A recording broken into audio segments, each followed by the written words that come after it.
नमस्कार दोस्तों, मैं आपका दोस्त तीज कुमार एक बार फिर से आपका एक नई वीडियो में आपका स्वागत करता हूं। दोस्तों, इस वीडियो को मैंने थोड़ा अलग ढंग से आपको प्रेजेंट करने की सोची थी, लेकिन थोड़ी तबीयत खराब है तो वो आज पॉसिबल नहीं है। तो दोस्तों, आज हम जिस कंपनी के बारे में बात करने वाले हैं उसका नाम है फ्रेश टॉप फ्रूट्स। तो दोस्तों, इस कंपनी की स्थापना 1992 में हुई थी और ये 1994 में बीएसई पर लिस्ट हुई थी। ये आपको एनएसई पे नहीं मिलेगी।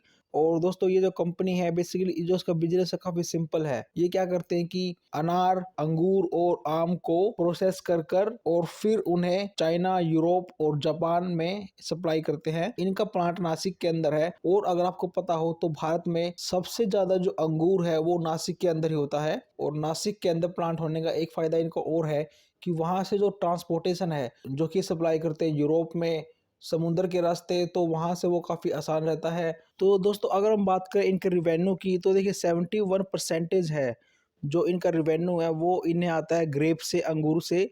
और उसके बाद इन्हें आता है फिर आम से और फिर आता है इनको अनार से, जो कि इनके रिवेन्यू में 10% कंट्रीब्यूट करता है। ये जो फ्रेश फ्रूट जो कि सप्लाई करते हैं यूरोप के अंदर वो लगभग 71% रहता है। 29% जो है वेजिटेबल्स और प्रोसेस्ड जो फ्रूट्स रहते हैं उनका इसमें कंट्रीब्यूशन रहता है। उसके बाद अगर हम चेक करें जो इनका रिवेन्यू है, देखिए 90% जो कि भारत के बाहर से आता है और सिर्फ 9.9% ही जो रिवेन्यू वो इंडिया से आता है। और अगर हम बात करें इनके कैपेक्स के, जो इनकी प्लांट है, तो देखिए इनका भारत के अलावा कहीं और प्लांट नहीं है। और दोस्तों, इसकी जो मार्केट कैप है वो सिर्फ 130 करोड़ है। तो देखिए काफी स्मॉल कैप कंपनी है और अभी लगभग 16 के पी पर अभी ये काम कर रहा है। जो उसका आरओसी है वो लगभग 12.4% है और जो उसका रिटर्न ऑन इक्विटी है वो लगभग 12% के आसपास है। और इनकी जो फेस वैल्यू वो 10 रुपए ही अभी तक। तो देखिए कंपनी इतने साल से देखिए बीएससी के अंदर लिस्ट है, फिर भी देखिए कंपनी ने एक बार भी अपने जो है कोई बोनस या स्प्लिट्स नहीं दिया हुआ यहाँ पर। और दोस्तों, मैं आपको इसमें एक बार और बताना चाहूंगा कि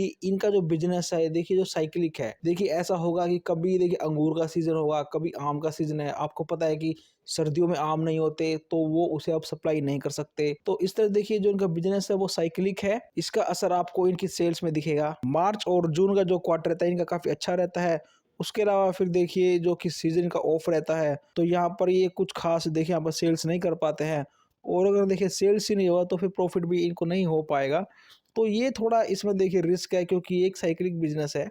इसके बाद मैं आपको ले चलता हूँ इनके चार्ट पे। अब हम आ चुके हैं फ्रेश टॉप फ्रूट्स के चार्ट पे। तो देखिए अभी जो इसका प्राइस चल रहा है 119 रुपए पे है। तो दोस्तों, यकीन मानिए जब पहली बार जब मुझे कंपनी के बारे में पता लगा तो मुझे फंडामेंटल से ज्यादा मुझे टेक्निकल पर अच्छा लगा। क्यों अच्छा लगा उसके पीछे देखिए मैं आपको एक रीजन देता हूँ।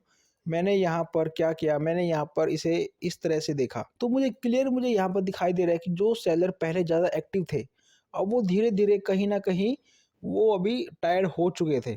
और जिस तरह से ये जो साइडवेज हो रहा था इस एरिया के अंदर, तो मुझे लग रहा था कि बस अब इसमें जिस दिन भी ये इस ट्रेंड लाइन को इसको ब्रेक कर देगा, यहाँ पर इसमें एक बड़ी मोमेंटम हो सकती है।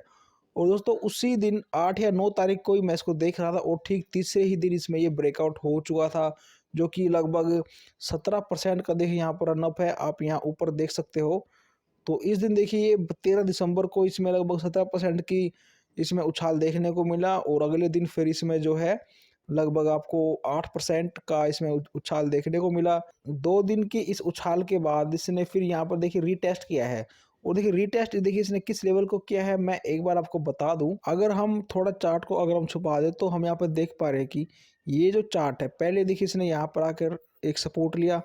उसके बाद देखिए काफी टाइम इसने यहाँ पर इसने थोड़ा स्पेंड किया और उसके बाद देखिए ठीक इन्हीं लेवलों के आसपास इसने आगे रीटेस्ट किया है। तो दोस्तों, ये चार्ट मुझे इतना इंटरेस्टिंग क्यों लगा इसके पीछे देखिए मैं आपको एक लॉजिक बताता हूँ। तो इसके लिए मैं आपको ले चलता हूँ इसके वीकली चार्ट पे। तो देखिए वीकली चार्ट का मतलब है कि जो एक कैंडल है वो पूरे एक हफ्ते को यहाँ पर रिप्रेजेंट कर रही है।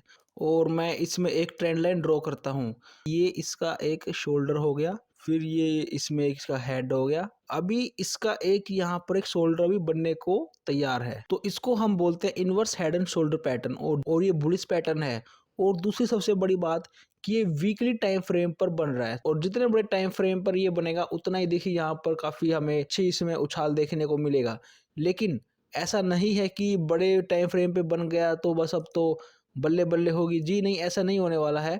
इसको देखिए यहाँ पर अगर मैं आपको फिर से डेली चार्ट पर लेके चलूं, इसको मल्टीपल रेजिस्टेंस देखने को मिलेंगे।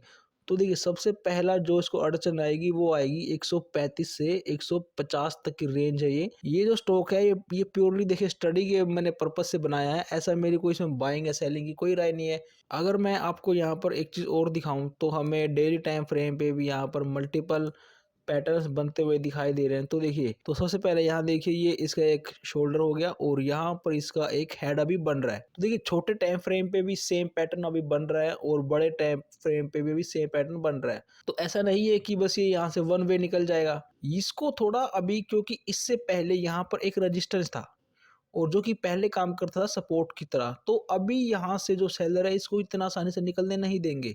अभी वो क्या करेंगे कि यहाँ पर इसको थोड़ा दिन इसको यहाँ पर फंसा के रखेंगे, फिर से ये नीचे आएगा, क्योंकि अब ये लेवल जो पहले रेजिस्टेंस की तरह एक्ट करता था, अब वो एक्ट करेगा सपोर्ट की तरह।